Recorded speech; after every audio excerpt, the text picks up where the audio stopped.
Syederulun mantan Gubernur Aceh Irwandi Yusuf dikabarkan sudah bebas dari Lembaga Pemasyarakatan atau Lapas Sukamiskin Bandung pada Selasa 25 Oktober 2022.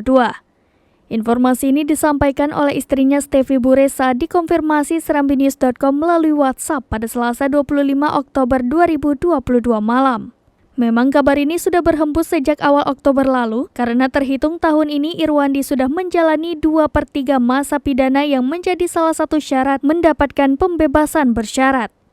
Seperti diketahui, Irwandi Yusuf divonis 8 tahun penjara oleh Pengadilan Tinggi Jakarta dan dikuatkan oleh Mahkamah Agung pada Kamis 13 Februari 2020. Saat itu, Majelis Hakim MA menolak kasasi Irwandi Yusuf terkait kasus suap proyek yang bersumber dari Dana Otonomi Khusus Aceh atau DOKA tahun 2000. Tonton video ini selengkapnya di YouTube Serambi On TV dan Facebook serambinews.com.